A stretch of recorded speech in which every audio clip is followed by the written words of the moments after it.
yaduhetse gakondo bwiza bw'abasogokuru ntaho natugereranya abawe iyo turi urukundo.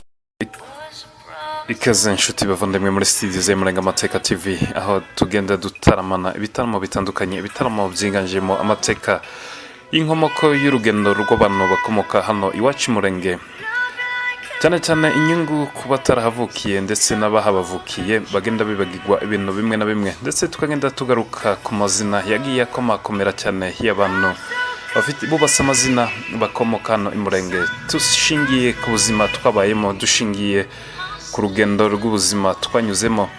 Ibyo rero ni bitaramo by'amateka tugenda dukora hano iwacu. Mbibutse ko mutaramanye na Daudi muri studio z'Umurenga Amateka TV.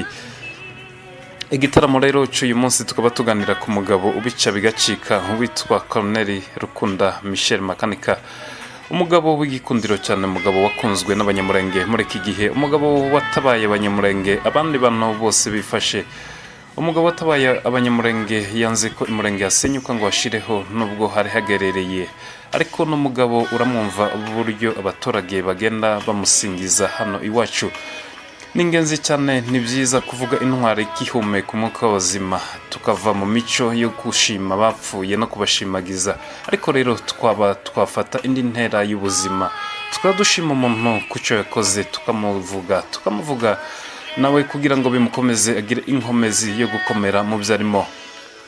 Iki gitaramo kandi cyacu cy'amateka turagenda twumviriza akaririmbo ka Celine Dion, umuhanzi w'icyamamare cyane cyane ku isi, ariko uwacu icyamamare cyacu tuganiraho uyu munsi ni Colonel Makanika, uzwi cyane hano mu buzima bw'abanyamurenge, umugabo wagiye utabara abanyamurenge mu gihe gitandukanye, umugabo ukundwa cyane. Abanyamurenge benshi baramuvuga bitandukanye, bamwe baravuga ko ari umuhanuzi mu rwego rw'iyobokamana, abandi baravuga ko ari umusirikare ukomeye cyane cyane, umurashi ukomeye cyane cyane, abandi bakoranye nabo bakavuga ko ari umwami wa ambushi mu bijyanye n'imiserivisi za gisirikare.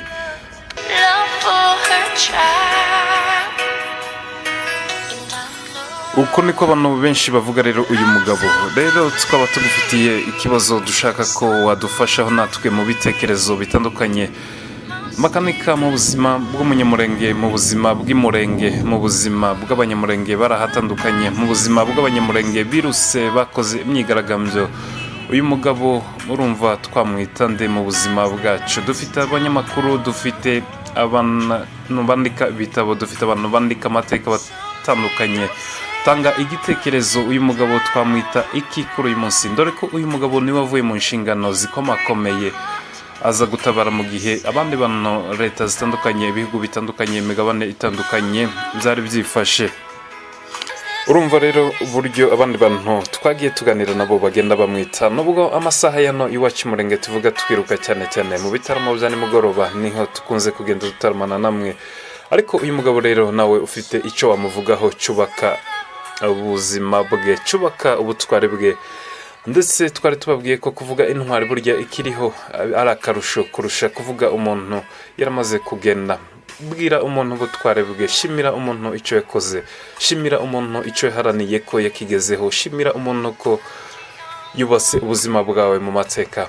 Iki ni igitaramo cy'Umurenga Amateka TV hano ku misozi y'Imurenge. Mukaba mutaramanye na Daudi mu bitaramo bigenda bigaruka, ibitaramo by'amateka atandukanye, ibitaramo dukorera hano iwacu mu rugendo rw'ubuzima.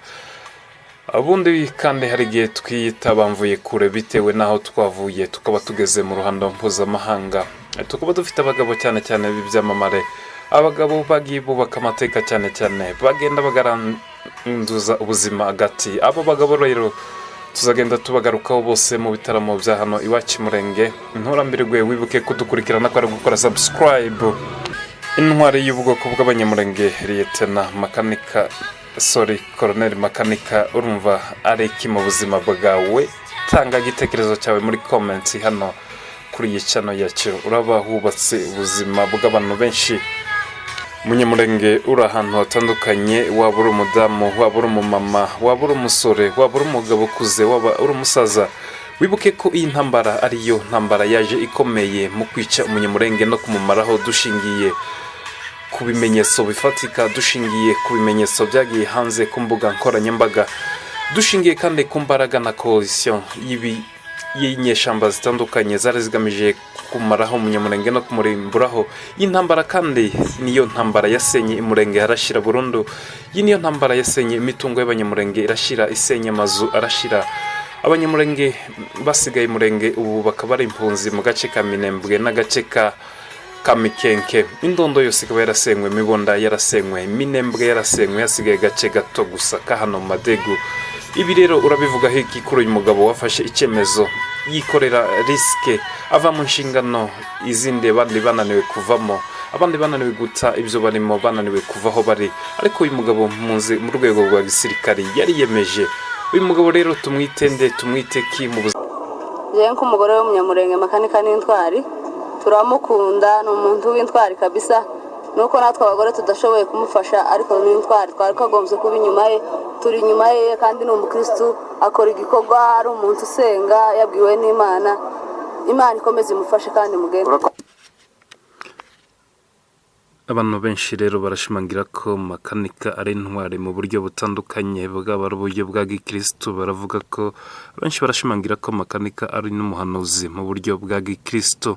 Hano muri studio rero tutaramye tuvuga ku mateka y'intwari yacu, ikirangirire makanika watabaye abantu barimo bicwa, ndetse tubibutse ko kandi kuva makanika yagera hano ku misozi y'Umurenge, ubwicanyi bw'abantu bagwaga mu bitero bwaragabanutse ku banyamurenge, kubera ko abantu bapfaga ari benshi cyane cyane mu bitero. Ariko uyu mugabo kuva hageze ibitero byabaye by'umufuririzo, n'igihe izi nyeshamba zagiye kumuhiga cyane cyane mu gace ko ku Ndondo, ariko ntago bagiriwe amahirwe yo kumufata, kubera ko bavugiye ku maradiyo atandukanye, harimo radiyo ya Baraka wari uyoboye izo nyeshamba, avuga ko bagiye kumufata ndetse bamushikirize leta cyangwa ngo bamwigishe amasomo, ariko basanze uwo bafata atari umwana.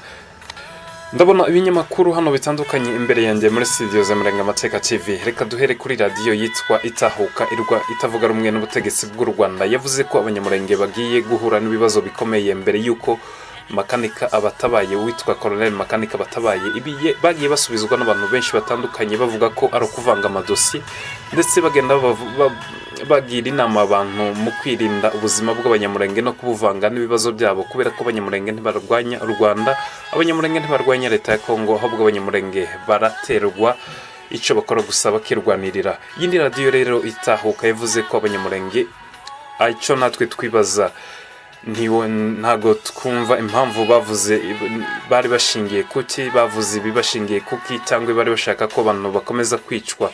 Ibi ntiwamenya icyo aba bagabo bakorana n'iyi radiyo bari bashingiyeho. Igisirikare cya leta ya Kongo FARDC nacyo cyavuze ku itoroka rya leta rya Colonel Makanika nabo bakivuzeho. Ikindi kinyamakuru mbona hano ni ikinyamakuru cy'igihe cyo mu Rwanda, cyavuze ko itoroka rya Colonel Makanika ugiye kwifatanya n'ingabo za MP5 zirwanya ubutegetsi bw'u Rwanda, ariko ibi Makanika yaje kubihakana binyuze mu kiganiro yakoranye n'Ijwi ry'Amerika. Icyo kiganiro nikibona ku mpamvu z'umwanya, nikibona ndaza kukibumvisha. Avuga ko nta deni yafitiye igihugu icyo ari cyo cyose, nta impamvu yo kurwanya ibihugu ibyo ari byo byose, yaba u Rwanda ndetse na leta ya Kongo. Iki gihe rero abarwanyaga abanyamurenge bagiye batanga ingero zitandukanye ry'itoroka rya Colonel Makanika, bavuga ko ari nko kurekura intare ishonje ngo ije mu ishyamba, hanyuma rero iyo ntare bakayigutuma ngo uje kwigarura ishonje, uri mbokomboko nta ntwaro ufite. Bagaragazaga uburemere bw'uyu mugabo, bagaragazaga imbaraga z'uyu mugabo uje gutabara abanyamurenge, ko umugambi wabo ugiye kuburizwamo 100% cyangwa 100%. Uyu mugambi ugiye kuburizwamo kubera ko coalition yarimo intagondwa nyinshi z'imitwe itandukanye, yari igiye kuburizwamo n'umugabo w'ikirangirire, umugabo w'umurashi, umusirikare ukomeye cyane, wemerwa cyane n'ubwoko bw'abanyamurenge hano, umugabo w'intwari udashobora kwemera ko abanyamurenge bapfa ngo bashireho, umugabo udashobora kwemera ko abanyamurenge hasenywa ngo harangire, umugabo w'igikundiro cyane mu bwoko bw'abanyamurenge bihebuje cyane, biri ku rwego rwo hejuru. Uyu nta wundi n'intwari yacu yo kuri uyu munsi. Colonel Makanika mu buzima bw'abanyamurenge tumwite ki urumva gute urumva Makanika bamwandika nkande urumva Makanika twamumarira iki urumva ibiganiro n'ibitekerezo by'abantu bagiye batanga hano muri studio za Marangamateka TV abo twagiye tuganira nabo hano iwacu rwose uyu ni intwari ya basamateka akomeye mwibuke ko muri Leta Zunze Ubumwe za Amerika hakozwe imyigaragambyo imigabane itandukanye hakozwe imyigaragambyo abantu bakomakomeye bari komanzi imiryango itandukanye banditse amaraporo harimo Metre Nyarugabo Moise harimo witwa Metre Bukuru aba bose barakomanza ariko nta musaruro wigeze bivamo ibitekerezo byawe rero tukaba tubikeneye hano muri studio za Marangamateka TV tanga ibitekerezo uyu mugabo niki ku buzima bwacu tubise ko dutaramiye muri studio za Marangamateka TV aha dutarama ibitaramo byo kwibukanya amateka ibitaramo by'urugendo rw'abanyamurenge batandukanye bagiye bagaragara mu ruhando mpuzamahanga uri hano ku ruhande rwacu Makanika ku ruhande rwawe wumva ko ari iki Makanika ku ruhande rwanje n'intwari yabashije kwitanga mu buryo bwo gufasha abanyamurenge bari bageze habi ariko abasha guserukira abandi b'intwari ikomeye kubera ko hariho benshi bari begereye akarere kacu ka Minembwe ariko babashije guceceka kandi batabara ubwoko ariko kubera yuko ari intwari yabivukanye kandi abasha kwitanga kugira ngo abashe gutabara ubwoko yabashije kuva kure arazamuka mu misozi miremire aje gutabara ubwoko n'intwari itazibagirana mu bwoko bwacu urakoze cyane hanyuma amasomo abanyamurenge tugomba gufata Makanika nk'iki kuri uyu munsi wa none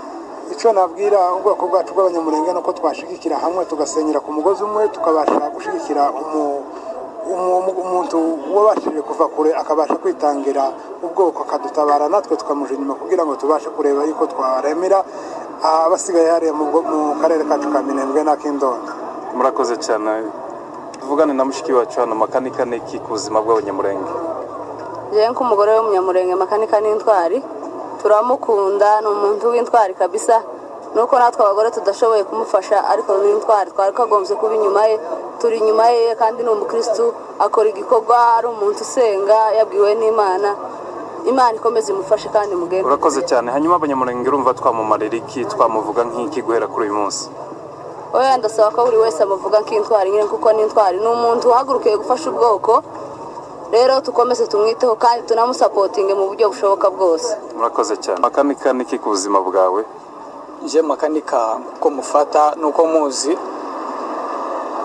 benshi numva mwirengagiza cyane ariko Makanika yabashije gukora byinshi cyane mu misozi miremire nubwo abantu wenda batabyumva neza bamwe bamurwanya ariko twe turi kumwe nabo mu bitekerezo n'ubushobozi wenda bukibuze kuri bamwe abari muri Leta Zunze Ubumwe za Amerika ntacyo mutakoze bari bayobowe cyane n'umushyirahamwe ryitwa Amahoro Association ubu nyine kabiyobowe n'uwitwa Adele Kibasumba bakoze bishoboka abana bacu abakobwa bari muri Leta Zunze Ubumwe za Amerika muri Canada Australia indi migabane itandukanye bagaragaje ubutwari butangaje iki rero harimo n'abagabo harimo imfura z'abagabo abahungu bakiri bato cyane bagaragaje ubutware mu bwitange muri iki kibazo mu myigaragambyo mu bundi buryo ubwo ari bwo bwose ariko abantu bari hano barabashimira uko bukeye no kubwije no kuba bakiriho abataricwa n'inzara abatarishwe n'amasasu inzara ntago yabishe kubera ko muriho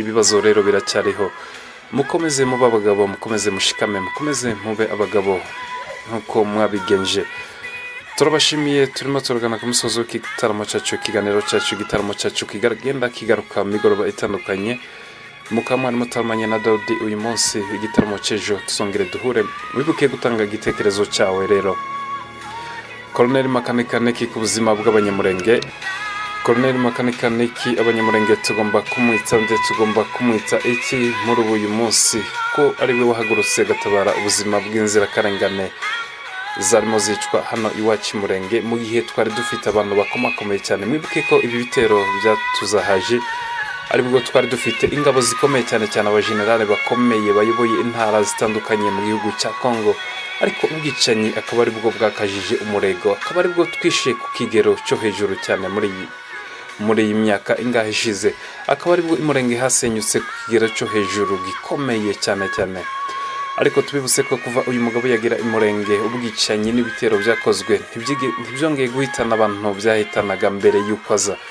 Ibi rero n'ubutware bwe bwa tekinike ziwe. Turabashimiye, turimo turagana ku musozo w'ikiganiro. Wibuke gutanga igitekerezo cyawe kugira ngo byibuze iyi ntware ni kumva ize kwishimira ibyo yakoze, yishimire ibyo yakoze, yishimire ubutabazi, yishimire icyemezo yafashe ko nawe muri nyuma, nanjye muri nyuma, n'undi wese muri nyuma. Murakoze. Ku munsi w'ejo tuzongere dutaramane namwe.